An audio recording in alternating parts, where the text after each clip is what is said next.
The Republican presidential race is calming down this morning. Last night's debate was more subdued and meaningful than previous clashes. In the last meeting before Tuesday's contest, the tone was sharp at times, but always civil. You told CNN, quote, "Islam hates us." Did you mean all 1.6 billion Muslims? I mean a lot of them. I mean a lot of them. There's tremendous hatred, and I will stick with exactly what I said. I know that a lot of people find appeal in the things Donald says because he says what people wish they could say. The problem is presidents can't just say anything they want. It has consequences. You can say what you want, and you can be politically correct if you want. I don't want to be so politically correct. I like to solve problems. I'm not interested in being politically correct. I'm interested in being correct. For 7 years, we faced terrorist attacks, and President Obama lectures Americans on Islamophobia. That is maddening.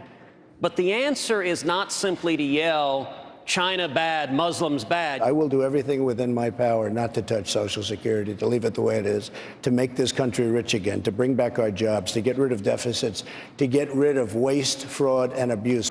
I'm against any changes to Social Security that are bad for my mother. And we don't have to make any changes for them.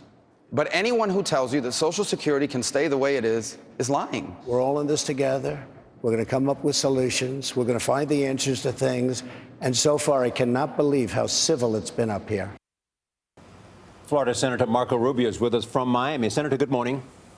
Good morning. Assess the debate last night and tell us what you have to do to win Florida, because you have said whoever wins Florida will be the nominee.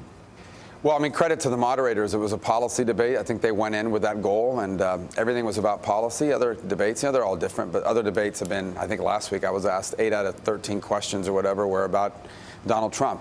I think last night voters hopefully got to see that I knew on these issues what I would do as president. I don't think Donald did that, but I'll let voters make that assessment. And as far as Florida is concerned, look, we feel good. We're making progress. We have real momentum here now.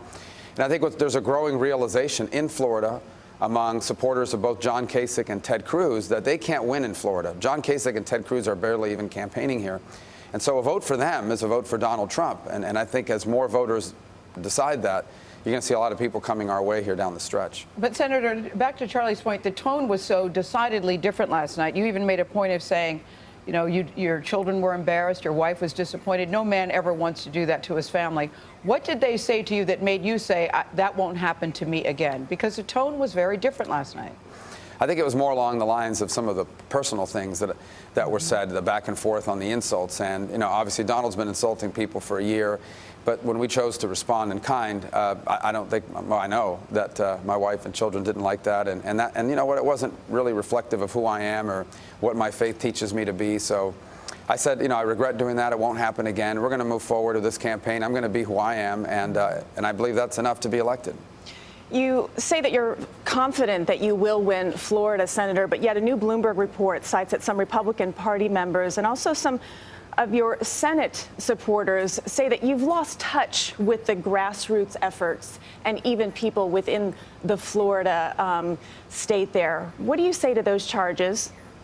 Yeah, well, people have their own opinion. I mean, anytime a campaign is going on, you're always going to have, if you go out as a journalist and interview enough people and what you're looking for is to find someone to criticize you, you're going to find someone.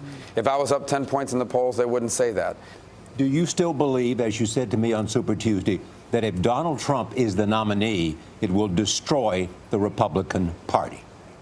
Well, I certainly think it would fracture it. There is a very significant number of Republicans that will never vote for him. And you can't win unless the party is united. That's just a fact, and we have to deal with it. And the party can never unite behind Donald Trump? Lose.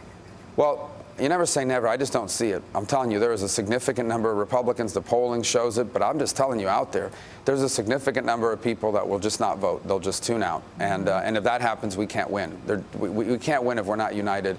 And I believe if Donald Trump is the nominee, it will fracture our party and put us in a position that makes it very difficult to win in November. Senator Rubio, thank you so much for joining us this morning.